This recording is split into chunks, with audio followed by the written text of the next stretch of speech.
Iran cannot have nuclear weapons for the same reasons that felons are not allowed to purchase automatic weapons, because a law-abiding person is allowed to have a gun. A felon is not allowed to have a gun. Both of these people are human beings. One of them, because of their status as a felon, can't have a gun. Gad Saad, one of my favorite creators on YouTube, decided to give his take on the Israel-Iranian problem. And he really simplifies why Iran should not be holding nuclear weapons and why it's perfectly fine that Israel holds nuclear weapons. Let's take a look. Iran, as you know, was taken over by the Islamic regime under Ayatollah Khomeini in 1979. Prior to that, while of course Iran was hardly a democracy, it was certainly a lot more secular and modern, and that if you look, for example, at images of how women dressed and so on, they're dressed very differently from how they've been dressing over the past nearly 5 decades. And as many of you who are aware of the Iranian reality, many people in Iran have not been happy with the Islamic regime. And so certainly within the context of their own country, many people are desperate to get out of the grip of the Islamic regime. So that's issue one. Secondly, the Iranian regime has repeatedly said over and over and over again that they have to ultimately, if able to do so, get rid of the great Satan, meaning the United States, death to America, and little Satan, Israel. And that is a fundamental premise of their outlook on life. The only reason why they haven't done it is because they can't do it. But it's certainly not because they don't have the desire or the willingness to do it if they were able to actually do it. For many, many years, there have been endless number of diplomatic attempts to ensure that Iran does not develop a nuclear weapon. And all of these have failed. And so, as often happens in life, there's a tipping point where you have to act. You're too fat, you're going to die of a heart attack, so you decide this is the day where I'm going to start taking care of my blood pressure, of my elevated cholesterol score, whatever it may be. And so Israel decided that it was time to finally act. As you, of course, know, Iran is the state-sponsored the state-sponsored terrorism comes largely from Iran, whether it be Hezbollah, to some extent Hamas, and so on and so forth. They have all of their proxies in my home country of Lebanon. And so one can simply ask the question, has the Iranian regime over the past nearly 50 years been a force for good or not? Would it be better if the world had an Iran that was more secular and modern, or a world where within the eschatology of the Iranian regime, they welcome an end of times battle? They've said it. It's literally part of their Shia doctrines. And so it doesn't take a profoundly astute student of Iran to understand that this is a regime that most sane people in the world would say is probably the cause, not probably, is the cause of incredible instability. They have been responsible for the death of many Westerners, including many Americans. And so from that perspective, the fact that Israel decides to now go in and first try to get rid of the nuclear weapons and possibly put pressure on the Iranian regime to be ultimately toppled is maybe a good thing for the world, right? Now, let me address some of the concerns that I've heard from some of my American quote friends. And I use that term very loosely. So some libertarians who are very much also isolationists say, here are the Jews who are again bringing us into an unnecessary war. Well, first of all, right now the United States is not directly involved in that battle. I mean, you could argue that, of course, the United States gives a lot of funding to Israel, so in that sense they are involved. But the actual fighting, the actual hitting of those targets doesn't involve directly the United States. Isolationism is fine unless you're dealing with someone who would be perfectly happy to get rid of you if they were able to do so. So the Iranian regime has repeatedly stated for nearly 50 years that it is a fundamental objective of theirs to destroy the United States. So for most sane people, they would say, hey, if we can get rid of that enemy who either directly or indirectly has been the cause of many threats to us meaning the United States, then you would think that that is certainly a good objective to pursue, namely to topple that regime. So the idea that you should be isolationist, well, nobody's asking the United States to go in with boots on the ground to fight the Iranians in Tehran, right? Okay, so that's number one. Number two, people say, well, why is it that the fucking Jews can have a nuclear weapon, but not the Iranians? This one's funny because the Jews are not threatening to use the nuclear weapon against the world. Yet Iran openly says that their intentions are to kill, destroy America, and kill and destroy Israel. So what do you think they'll do once they have nuclear capabilities? You got that right. Right? I mean, exactly. I mean, why does a chef use a knife, and why can't a serial killer have the knife? That's probably not a good analogy. Let's draw another one.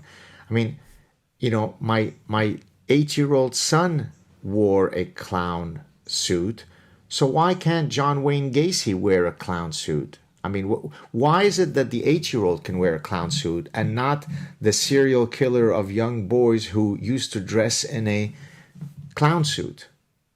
I mean, surely we understand that Israel having nuclear weapons doesn't pose the same threat to the world as Iran having nuclear weapons. And from Israel's perspective, given the fact that Iran has said that their number one objective is to annihilate the Zionist entity, the cancer, then it probably is not difficult to understand why they might want to get rid of those nuclear capabilities, right?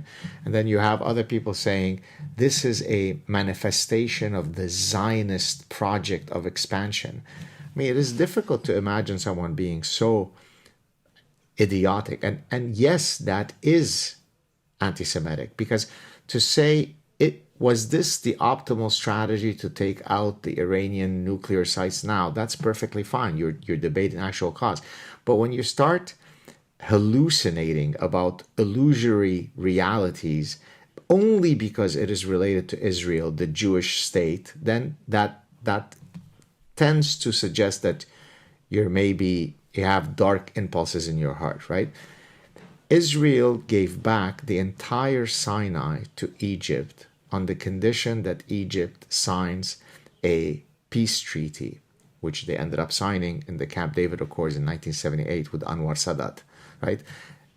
If they were an expansionist Zionist project that's meant to take over the entire Middle East, good point, would they have given up a region that would have made their country an astoundingly larger country? When they gave up the Golan Heights to Syria, would that have been a measure of expansionism? So in what world would it make sense for them to be attacking the nuclear facilities all around Iran, and that is just some frivolous war that the Zionists are engaging in because they want to expand their territory? But between Israel and Iran, there are many other countries. Explain to me geographically, for those of you who know mathematics, the four color problem, how to color the map of the world such that no two countries share the same color. How do we get from Israel to Iran as a territorial expansionist project while skipping all the countries in between? So what kind of talk is that, to think that Iran cannot have nuclear weapons for the same reasons that felons are not allowed to purchase automatic weapons, because a law-abiding person is allowed to have a gun. A felon is not allowed to have a gun. Both of these people are human beings. One of them, because of their status as a felon, can't have a gun.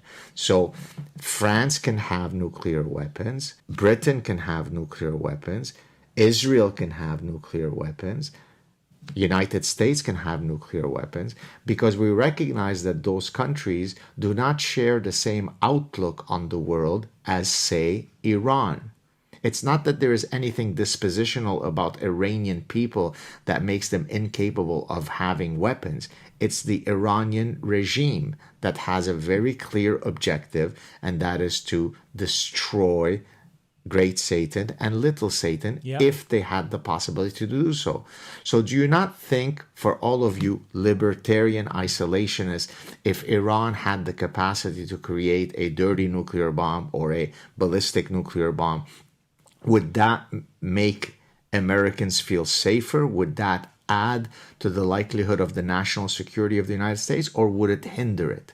So stop saying things like Zionist and the Jews and so on. Just look at it using Occam's razor.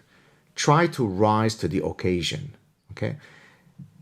If France right now were to take, had it not been Israel who did what they did, but it was France, would you have said the same kind of venom, the French expansionist colonialist project? No, you would probably say that the French decided that for whatever reason, it was imminent for them to take out the nuclear capabilities of Iran. This is exactly what's happening with Israel.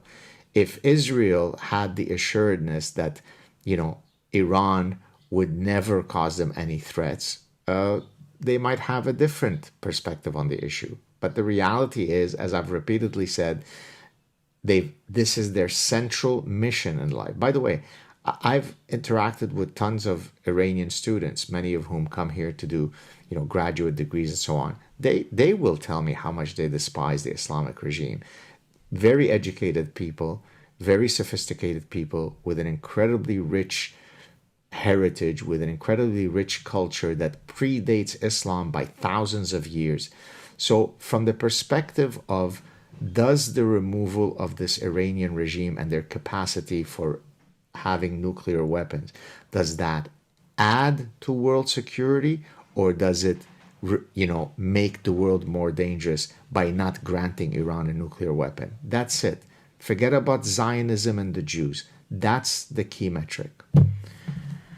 Have a good day, everybody. Honestly, one of the best examples explaining why Iran should not have nuclear capabilities: if you're a law-abiding citizen, you can hold a weapon, and if you're a felon, nobody around you wants you to hold a weapon. Same applies to Israel and Iran. If Iran makes it clear that they want to use the weapon to destroy the little Satan and the big Satan, why would you want them to have that weapon?